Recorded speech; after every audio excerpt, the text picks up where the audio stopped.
À vous tous, aujourd'hui un petit tuto pour faire un check-up sur une Laguna de 2007, c'est un 1 litre 9 DCI de 2007. Donc comme ce véhicule vient d'être acheté d'occasion, je vais faire un check-up. Donc pour commencer, on va mettre la prise OBD2. Donc la prise OBD2, c'est très simple, il suffit d'aller au milieu. Attendez, je vais mettre de la lumière. Donc ici, pour brancher la prise, ici vous avez une petite languette, il suffit de tirer dessus, vous enlevez et vous le dégrafez, vous le mettez sur le côté. Et elle se trouve ici, là où il y a mon doigt. Donc là, je vais brancher ma prise dessus, tout simplement. Hein. Voilà. Et on va pouvoir commencer à faire le diagnostic. Sur Renault, j'ai cherché le véhicule. Là, on sent qu'elle déconne un petit peu au niveau du moteur. Elle ratatouille un petit peu, on dirait. Donc on va essayer de voir ce qu'il y a. Donc là, on cherche le numéro de châssis, hein, tout simplement. Acquisition automatique, donc il va me le trouver, comme d'habitude. Donc je fais un diagnostic, un check-up donc avec la valise Maxidas Pro DS 708. Ah, là, il a marqué un petit problème de SP à contrôler. Donc on va voir, j'ai une petite clé qui s'est allumée. Donc on va bien voir ce qui se passe. Donc Laguna 2 phase.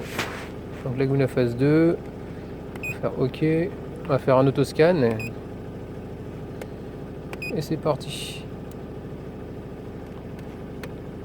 Donc je le fais moteur tournant hein, pour vérifier un peu les paramètres moteurs. Voilà, déjà au niveau de l'injection, j'ai 6 défauts. Donc on va voir ce que c'est. Bah là je laisse tourner et je vous dis à tout à l'heure. Donc là pour l'instant j'ai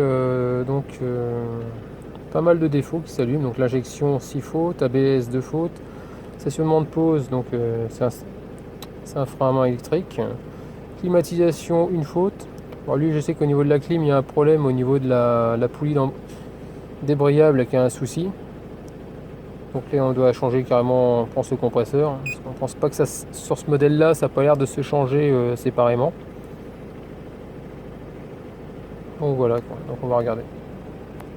Donc là on est à 100%, donc je vais pouvoir couper le moteur. Ça sert à rien de le faire tourner plus longtemps pour l'instant. Je vais laisser le contact allumé. Ah, il se met pas le ah, voilà. Donc on va choisir donc injection, regardez les défauts. Donc on va lire les codes.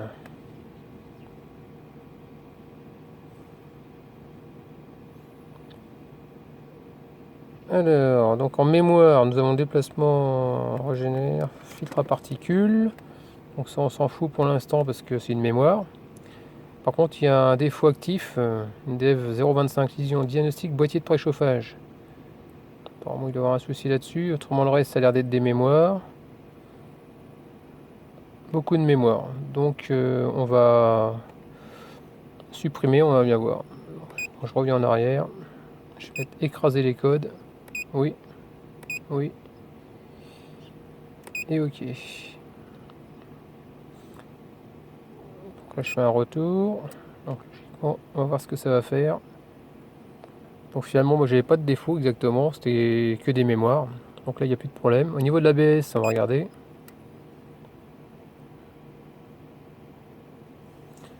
Lire les codes.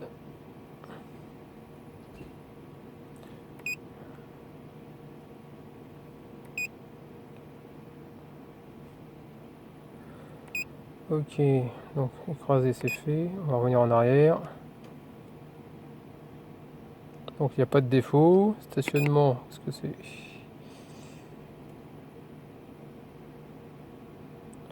Lire les codes, ouais. Mémoire, réseau multiplex, problème de réception des trames multiplexées par le calculateur de frein de parking.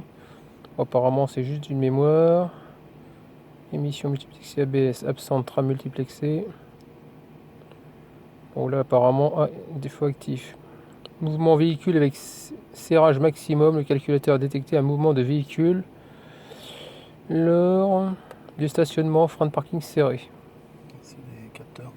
C'est les capteurs apparemment. Donc on va essayer, malgré que ce soit actif, de l'effacer. Donc on va écraser les codes.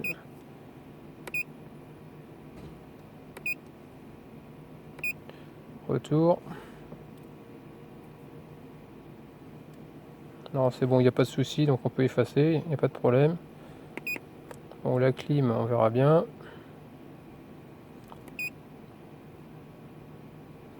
Ainsi une mémoire, pareil au niveau du multiplex.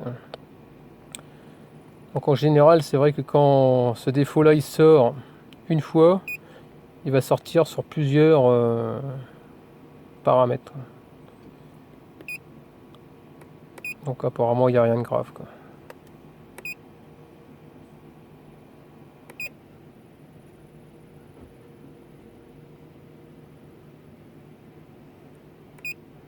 Retour.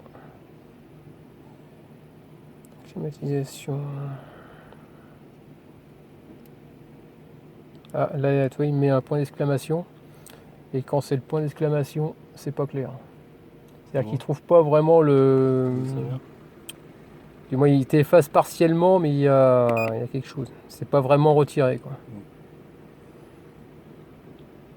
Donc, clear code pour l'UCH. Mémoire, des équilibres de pression pneumatique arrière. Ah, ça, c'est les capteurs, ça. Tu dois avoir des capteurs de valve de roue. Absence, actif. Ça se trouve, ils tombent même parmi les trucs. Attends, il me dit, je crois, au compteur arrière droit. Arrière droit, il t'en manque un? Ouais, ce qu'il me dit sur le compteur des fois. Ouais, il les a bien remontés, quoi. T'as quand même monté, ils sont quand même à poste. Ouais, ils sont à poste, mais il les a pas, tu sais, les codes, les codages du capteur. Ah d'accord, ok, donc il n'est pas mis au niveau du calculateur. Okay. Ça n'a pas été reprogrammé, quoi. Alors, donc ici, retour. Tu la revends? Non. Ils sont. Non. Donc là, j'ai toujours faute 2. Normal, parce que pourquoi j'ai fait retour. Donc s'il y a des fautes 2, le problème c'est que il y a un souci au niveau des capteurs. Donc je ne pourrai pas effacer tant que le capteur n'aura pas été changé. Donc là, je refais un autre scan, j'ai recommencé. Sauf que voilà, donc ça me trouve au niveau de l'injection une faute 1. Pourtant tout à l'heure ça m'avait tout effacé. Bon, ce que je vais essayer de faire, c'est essayer de voir si je peux lancer un actionneur pour voir certains paramètres. Donc là, ça y est, je suis à 100%. Donc je vais rester comme ça. Moteur tournant pour l'instant. Donc je vais aller fouiner un petit peu. Donc on va essayer de faire des choses. Donc là, je suis en train de faire des tests fonctionnels, donc principaux du calculateur. Donc là, le régime moteur, donc il est bien là. On a 800 tours. Des codes injecteurs. Exploitation des codes injecteurs, oui. Tension d'alimentation, 14 volts. Tension référence des capteurs, 362 volts. Pression atmosphérique, 987 millibars. Là, on a 288 pré-bar, pression rail, température d'air 98, température d'eau 152, ah, c'est en Fahrenheit. Couple moteur 29 newtons. Donc là, je vois rien de spécial. C'est là qu'on entend un petit, comme si ça claquait un petit peu légèrement, mais je pense qu'avec un nettoyant injecteur, ça devrait rentrer dans l'ordre. Donc test fonctionnel, donc démarrage, donc là on peut constater que moteur donc tournant, donc il tourne bien. Démarrage autorisé forcément. Tension alimentation calculateur 14 volts, toujours pareil. Hein. Là on a plus de détails. Donc là au niveau de la protection, on est toujours dans les tests fonctionnels, donc choc détecté, non. Anti-démarrage inactif, code anti-démarrage a pris oui. Et démarrage autorisé. Normal, le moteur tourne. Donc ici, là, on a un test fonctionnel boucle froide, donc présence de climatisation, oui. Demande d'enclenchement inactif du compresseur, logiquement, parce qu'on a, si on l'actionne, le problème avec la poulie qui est HS, ça va tout bloquer au niveau de la cour d'accessoires. Autorisation, conditionnement, non. Régime moteur 804. Température 2, toujours pareil, toujours les mêmes paramètres. GMV, on va mettre la ventile. La ventile, c'est quoi? C'est où?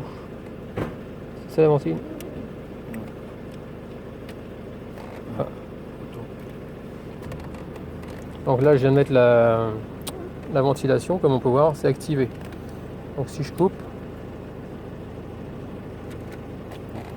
écoute-moi ça, c'est coupé? Voilà, vous voyez, ça se désactive, tout simplement.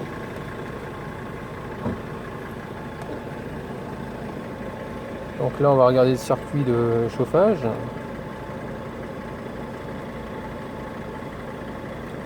Ralenti, thermoplongeur, commande relais, thermoplongeur inactif, puissance demandée par thermoplongeur, bon, j'ai rien demandé. Maintenant, on s'en fout un peu. Là, je suis en train de fouiller un peu dans la valise, voir un peu ce qu'elle fait exactement. Donc là, je suis au niveau de la test fonctionnel, le circuit d'air de suralimentation. Donc régime moteur, on a toujours le même truc. Température d'air, donc 102 Fahrenheit. Pression atmosphérique 987. Consigne de pression de suralimentation 1018 millibars. Pression de suralimentation 854. Donc forcément, si j'accélère, on va voir les paramètres qui vont évoluer, hein, c'est normal. Et dès que je relâche, ça revient au minimum. Donc ça parle en pourcentage, en millibars, donc on peut constater. Donc là on a le débit d'air à l'admission. Consigne de position du volet d'admission. Donc c'est 5%. Sans plus on va... En général plus on accélère et plus en général les volets d'admission vont bouger, quoi.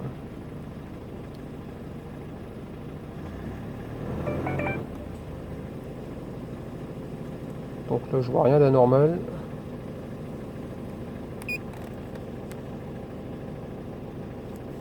Donc là on est dans le circuit de carburant là maintenant.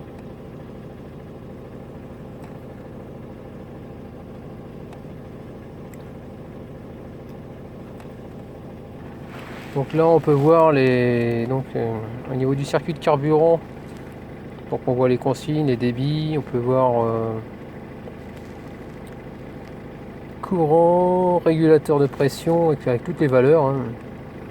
Et après ce qu'on peut voir aussi c'est au niveau du débit dans les cylindres, correction débit de carburant.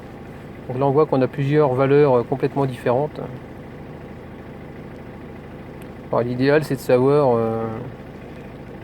par rapport à des valeurs neuves, quoi. Savoir si on est dans la tranche ou pas dans la tranche, quoi. Et après je pense que le mieux c'est de brancher des petites pompes, et il y a des tutos justement, et brancher des durites sur les retours et qui se vident dans une bouteille et regarder, savoir si le débit est égal dans chaque bouteille, quoi, à partir d'un temps donné, quoi. Circuit de carburant.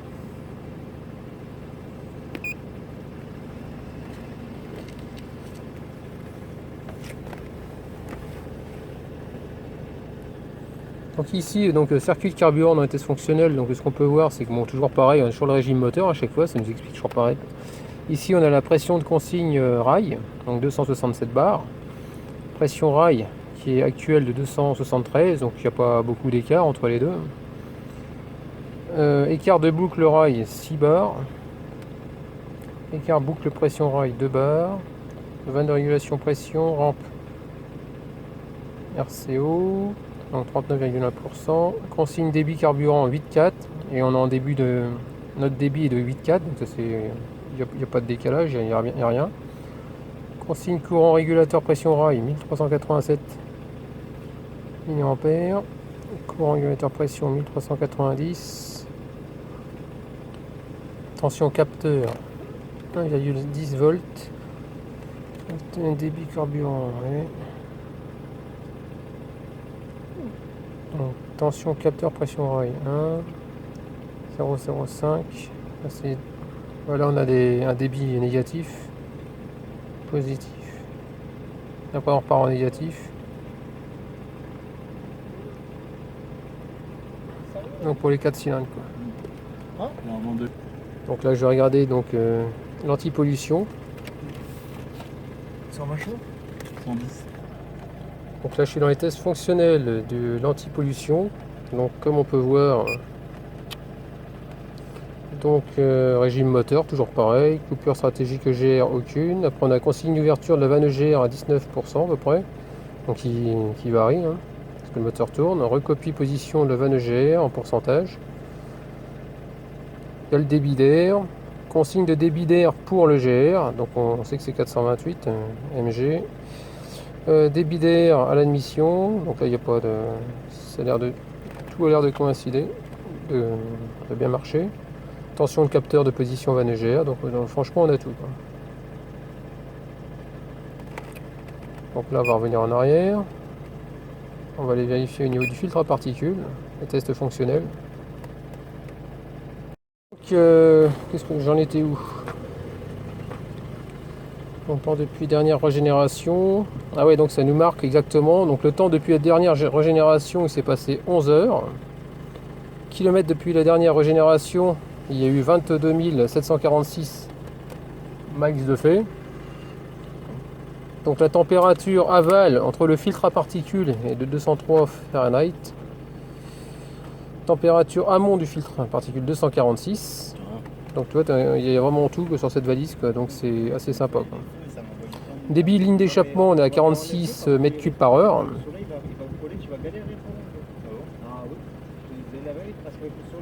Donc on sait tout, quoi. C'est ça qui est bien, quoi. Donc là je vais sortir de ce truc, je vais aller dans histo filtre à particules, on va en savoir un peu plus peut-être.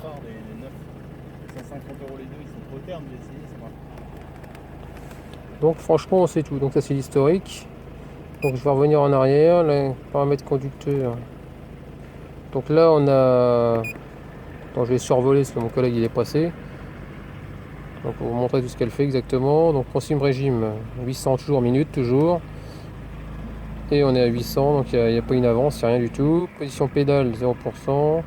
Pédale d'embrayage relâchée, donc ça c'est tout au niveau du conducteur. Ensuite allumage chauffage.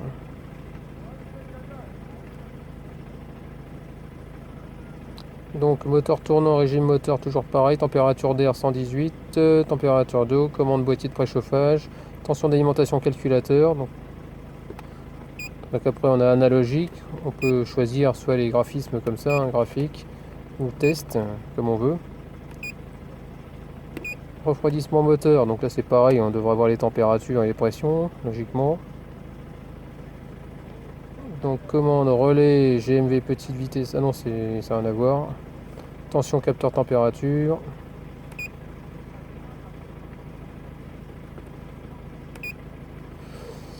Et là pour finir, régulateur limitation de vitesse, limiteur de vitesse pardon. Vitesse véhicule, il n'y a rien, inactif, inactif. Donc là on ne s'est pas servi du régulateur de vitesse, donc ça voit inactif.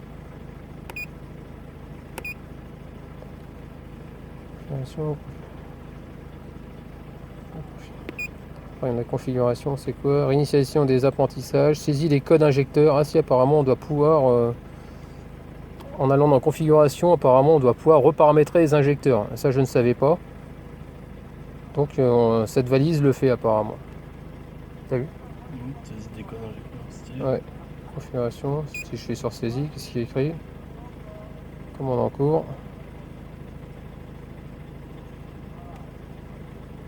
Donc rappel des caractères, contrôle, contact mis, moteur arrêté, sélectionner le code injecteur du cylindre souhaité, le cylindre 1, côté volant moteur, saisir le nouveau code 6 caractères validé pour les mémoriser. Donc vous voyez on peut tout faire avec cette valise. Donc, sauf que je vais pas le faire, je vais me barrer de là sinon je vais faire des conneries. Donc bah, j'éteins et puis voilà. Donc en espérant que ce petit tuto vous a plu. N'hésitez pas à me laisser des commentaires avec des j'aime ou j'aime pas, pensez à vous abonner, puis je vous dis à très bientôt, ciao.